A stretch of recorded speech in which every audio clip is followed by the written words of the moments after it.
Saturday's violence in Charlottesville has put the spotlight on hate groups that have been on the rise for the past 15 years. The Southern Poverty Law Center tracks and monitors a wide range of hate groups like the white supremacists we saw in Virginia this weekend. Overall, its most recent report shows the total number of hate groups more than doubling from 457 in 1999 to 917 in 2016. We should note that overall hate groups peaked in 2011 but went up from 2015 to 2016. Let me show you a map. It shows groups the Southern Poverty Law Center has identified as hate groups in 2016. The latest report shows 130 Ku Klux Klan groups, 99 neo-Nazi groups, 100 white nationalist groups, 78 racist skinhead groups, 21 Christian identity groups, 43 neo-Confederate groups, 193 black separatist groups, 52 anti-LGBT groups, 101 anti-Muslim groups. And for those of you who can't decide which hate group to join, there are 100 general hate groups. There was a sizable increase in KKK groups from 2014 to 2015, and then a drop in 2016.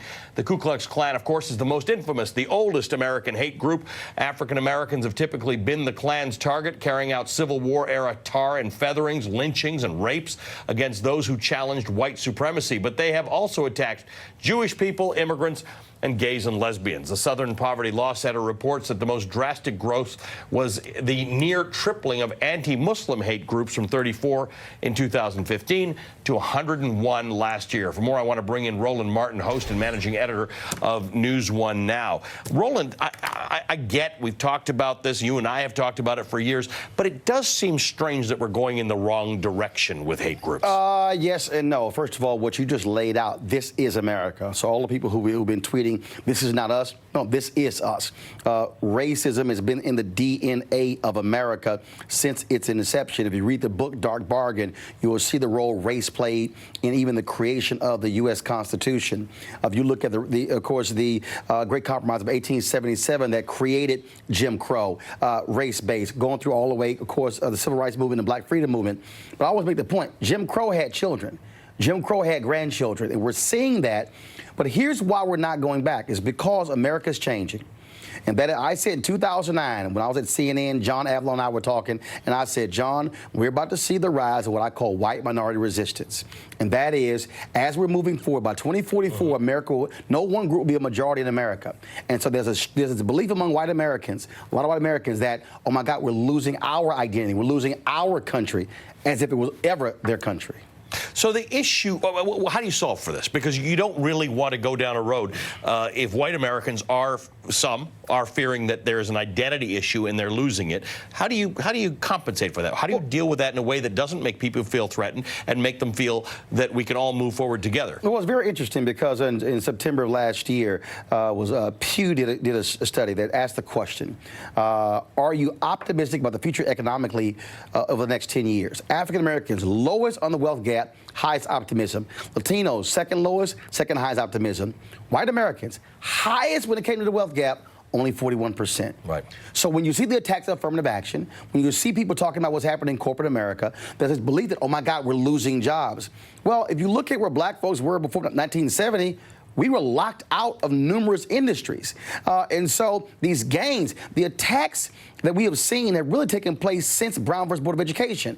When black folks started fighting for full freedom, folks said, that's identity politics. Well, if you give us the same rights you were born with, there's no need to fight for new laws. There's no need for a Civil Rights Act, a Voting Rights Act. There's no need to fight voter suppression. It is because of my skin color that we are being attacked. But then people say, well, you know, the spirit of freedom, Dana Lash tweeted something about that, about identity politics. I'm going, no, if you don't deny people opportunity, right, there's no reason to fight for their racial group. All right, so now what happens, though? Because clearly the people who are marching as white separatists and white supremacists and KKK, how do we solve that problem? How do we not have this get worse? We need absolute honesty. We need white evangelicals. We don't need politicians going to black churches. Black folks, we straight on that.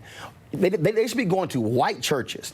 When you had the whole battle with the SBC, Pastor Dwight McKissick, who introduced a resolution and then got pushback. He said, wait a minute, I'm condemning white nationalism, white supremacy, and the alt-right. And so you need people being honest. You need folks like Republicans in the Senate to stop endorsing voter suppression, stop endorsing bills, stop endorsing laws that are limiting opportunities for people of color. They are playing the games. And so when people say we need an honest conversation, it has to be raw, it has to be real. And we need white folks of conscience in America to challenge their family members, challenge their church members, challenge their neighbors to say, when you hear things being said, challenge them. Donnie Dorks this morning was on Joe Scarborough's show, a morning show. He said, well, you know, over the years, Joe and I would say, well, Donald Trump would say racist things, but he's not racist. Well, wait, so you said he would say racist things, but he's not a racist. So now you're shocked that he makes this, doesn't call it white supremacists. When you don't check people when they say something, you allow that to whether build. it's Oklahoma City or 9/11 or Sandy Hook or any number of things, the shooting in Charleston, we expect the president to come out and heal wounds quickly. This has been a very unusual 48 hours in which it seems that the country has been prodding the president to come out forcing him and say something. In fact, I think you tweeted about this. You said the pressure finally got to Donald Trump. He just called out the KKK, neo-Nazis, and white supremacists. You're late, too late. Yeah, absolutely, because your initial reaction is your real reaction. And so now the question is, beyond the statement, what's now going to be the policy? Are you going to continue to allow Jeff Sessions to say we're not going to enforce consent decrees in Baltimore or Chicago? But surprisingly, Jeff Sessions came out with a statement that you would actually expect an attorney general to come out about with respect to this attack. And In fact, let's just play this quickly. Sure. I think it'll amaze a lot of people that this actually did happen. They are simply attempting to legitimate themselves in any way possible. They're going to find out that we're coming after them for any violations of the law. The president has condemned them by name and will continue to do so.